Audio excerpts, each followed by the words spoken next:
And when this was brought to you, were you concerned about your safety by becoming so public? Well, it was one of the reasons that we went public. We wanted to definitely pull back the covers and shows that we weren't all the train wreck that the news was portraying. However, now a different kind of train wreck, probably.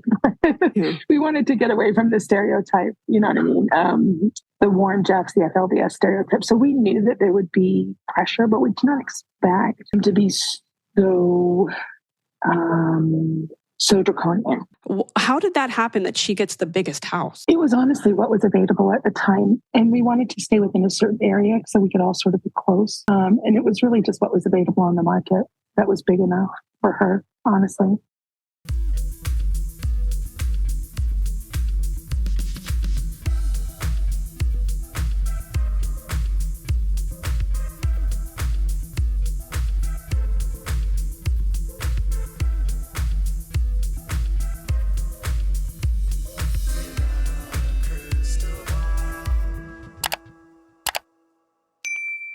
Hi friends, it's Kody from Without a Crystal Ball. Welcome back to my channel. It is Wednesday, November 6th, 2024.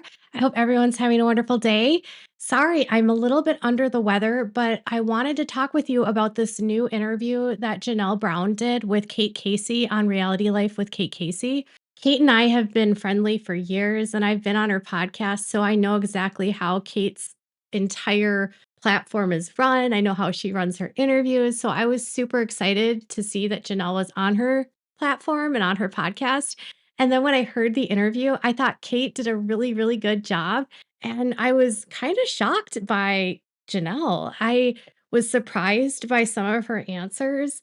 I was a little bit surprised at her demeanor in when she was asked questions about situations that are coming up currently on the show regarding the fact that Janelle and the division of assets and the equitable division of assets and Kody's preference of Robyn and all of these tensions that are in the current family. And it was almost like those didn't exist in the interview that she gave. It was as though what Janelle was saying on the show, where Robyn was getting preferential treatment, all of her resources went to Robyn, Kody wasn't giving her money. And then to Kate, it was almost like, well, Robyn's house was necessary. It was the only thing they had. It was the closest to what we needed. I didn't really notice. I never went without. It's a very different dynamic. Here's a couple of things that she said. What was the nanny doing the whole time? Why did she have a nanny, but none of you both have 6 kids and you're not allowed to have a nanny, but she's supposed to, she had a, like, what was that about? Well, our children are older. I don't know. I guess I just never really thought about getting a nanny. Christine and I just worked together. Christine, Meri, and I worked together on raising the children. But they were closer in age. So, I don't know. Circumstances, I have no idea. I don't know. So that would be a question for them. I just don't have any idea. But she didn't work. She was not working during this period of time. So she has access to a nanny with 2 small children during this whole experience. We're obviously involved in the show, which does take up some time, for sure. I mean, there's some demands, quite a few. So there's hours that you spend away from home because we're working on producing episodes. So she was working. She defended the use of Robyn getting a larger home. I shared that clip in the beginning of this video. She spoke about Kody being an engaged father and being a present father after talking about her son-in-law, Caleb. The anecdote she gave was that Caleb is a super engaged father. He comes home right from work and he gets right down with the kids and he spends all this time with them and he tucks them in and he talks to them for 30 minutes at night. And she had never seen anything like that. But then goes on to say that Kody was a great dad and very present with his kids when we know for a fact that he wasn't around for a long time. And even this week, Maddie, her daughter, has launched a podcast and on the first episode of Maddie's podcast, Maddie talked about how at one point in time, for years, her mom left Kody and that Janelle relied on Maddie and Logan to do a lot of the child care. It wasn't really Christine. And Maddie said that she remembers from being the age 6 to changing diapers and to taking care of her siblings. And she made the point to say that I have a 7-year-old and I wouldn't trust him to change a diaper because he's not going to get everything perfectly clean. And she understood the situation that her mom was in at the time, but said that she wouldn't raise her kids that way. There are things about where Janelle still is that she's either being very cagey or what she says on the show isn't true. And I believe what she says on the show is true. It seems odd that what she would say on the show about how Kody wasn't the most engaged father, Kody was preferential in his treatment, Kody didn't do things for me, Kody did things for Robyn, which she has said on the show. And then on Kate's interview, she's like, well, Robyn did work and Robyn did need a big house and Robyn did need it. I can't tell if she's in the fog of Kody, if it's because she's grieving. I don't know, but it was very odd to hear her say these things. When you look back at the version of you from the beginning of the show, does it feel like a different person? I will say for me, the fact that we were public was huge because I had sort of become small when I was trying to be so secretive behind part of my personality that way. And as I was able to embrace that, I felt like I was sort of kind of coming back to life. And Janelle Brown says she lost herself in polygamy. And she also admitted that they have shown that polygamy is a train wreck. She stated that they didn't want to show what the stereotypes of polygamy were. They wanted to show that they weren't like the FLDS. And now they've proven that it's some other kind of train wreck. And it is. So it's not as successful as they would like it to make it out to be. It didn't help polygamy. The show is hurting polygamy. But what I think is interesting here is she said that she lost herself in polygamy because of the secrecy. I don't know, maybe that's her view. But what I think is really odd is that she always talks so much about how Christine helped so much with her family and with her kids and all of that. And she did when they were in Lehigh.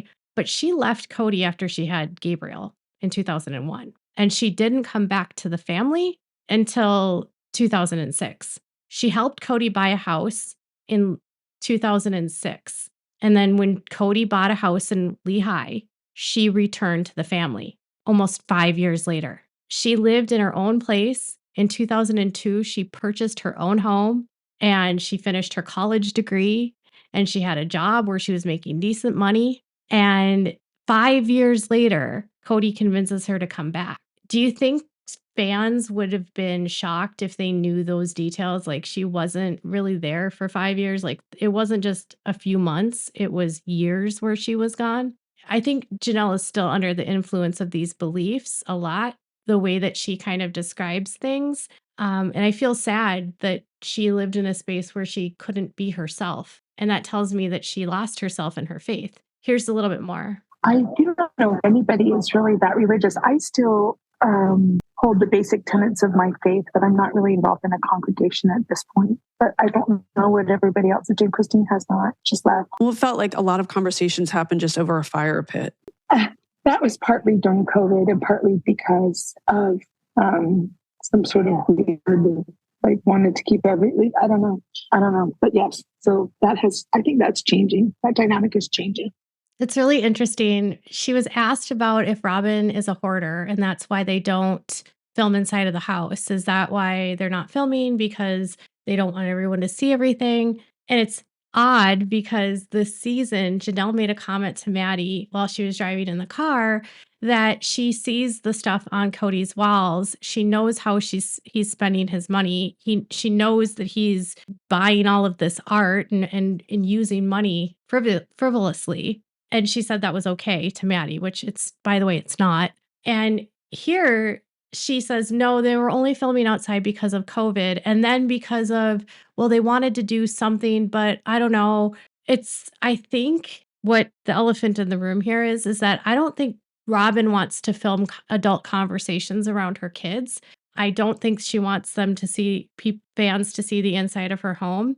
I don't think she's a very good house cleaner, but that's just me. But she had opportunities to be very open and honest and speak in a way that was very much like how she does on the show. And she just really closed off conversation about Kody or Robyn. I felt like he kind of always was traditional, like he very much expected that, the house would always be clean and all these things. I really didn't know I was working. So I think that's a struggle that a lot of couples have. I don't think that's just something that was unique to us. This was one moment in the interview where she sort of broke rank and made a comment about how she had been working the entirety of their marriage. And she said that she had done customer service. And then she went on and got her degree in accounting. And Kody went and worked in sales and did billboard sales and neon signs for a while. And she mentioned that even though she was working full time, Kody still expected her to keep the house clean. And he demanded the same sort of traditional gender roles, even though both of them were working. So she was the one that was expected to not only work, but also take care of the home and the kids. So it's kind of interesting to me that within that structure, she still would call him an engaged father because it sounds like she was doing everything. She's working, she's cleaning, she's cooking. She's also having to navigate the kids who she relies on Christine to help her with when they're all living together.